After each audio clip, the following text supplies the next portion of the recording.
Welcome to the 12th program in the Illuminations video series. For the preceding 11 programs, we've been exploring basic concepts and techniques in the painting process. This program utilizes all the foundation principles in a new and creative way. I initially titled this project as The Offering, but decided after the painting was finished on the more specific title, The Courtship. Everything looks too large at first when it's in its flat shape. Don't be misled by this visual trick. Believe your grid and measure accurately. Many students who've drawn and painted from live models say they find this type of drawing more difficult than freehanding. I think it is because it uses that left side of the brain where logic and reason come into play, whereas the right side of the brain is more visual and intuitive.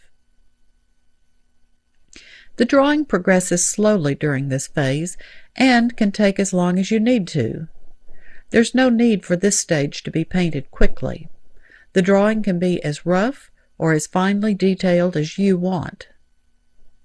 The drawing is the place to explore the three-dimensional quality of your image, where you don't have to worry about color or temperature.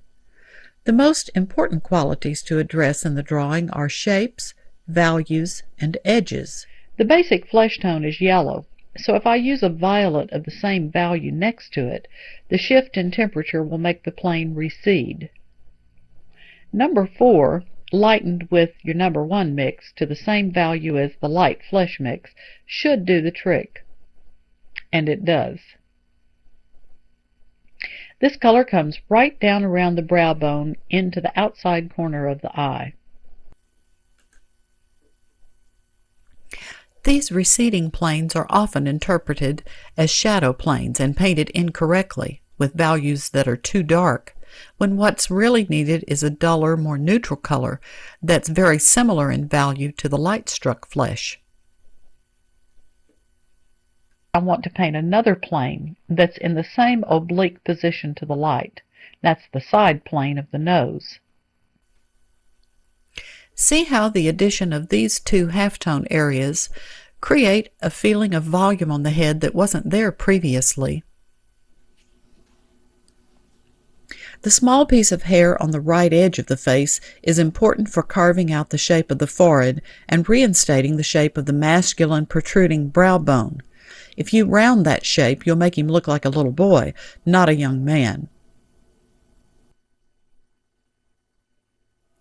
To indicate the shadowed plane of the collar from the far side of the body, I'll use the number 7 darker value and resist the temptation to lighten it to make it separate from the flesh. What's called for is a darker value between the collar and flesh, as well as a deepening of the cast shadow of the head onto the neck.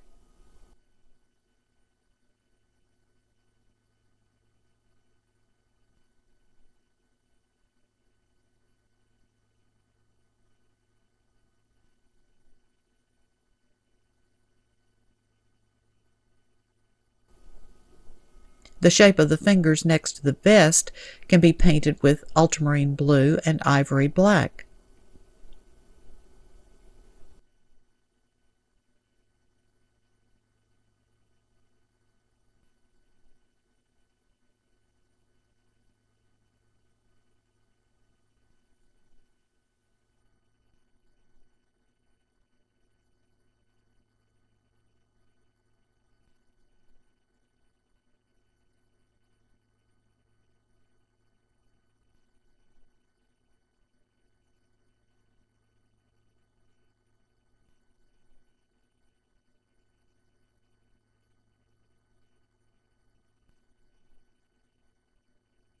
I'm going to give it another go to see if I can dry brush it again with a lighter touch.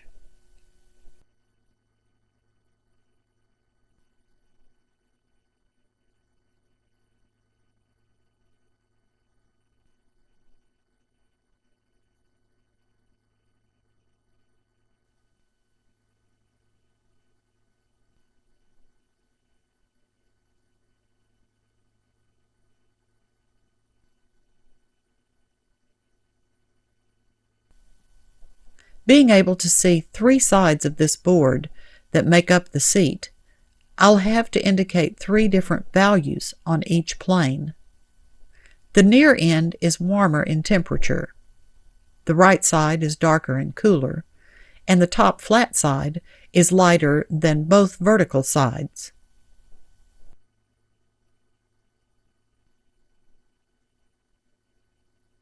Having seen the whole process, you can see that the original painting and my video demonstration are substantially the same. While the 2 paintings may differ in minute details, the process by which they were executed is quite evident.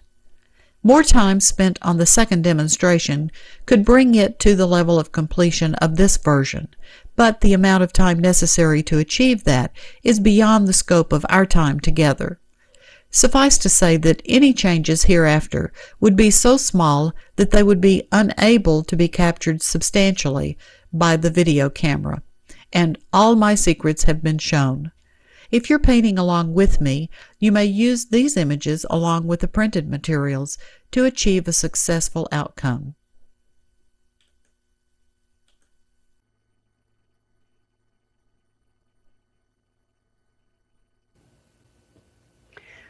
This concludes the demonstration of the painting process, and I hope you've learned several important things through watching or painting along with me.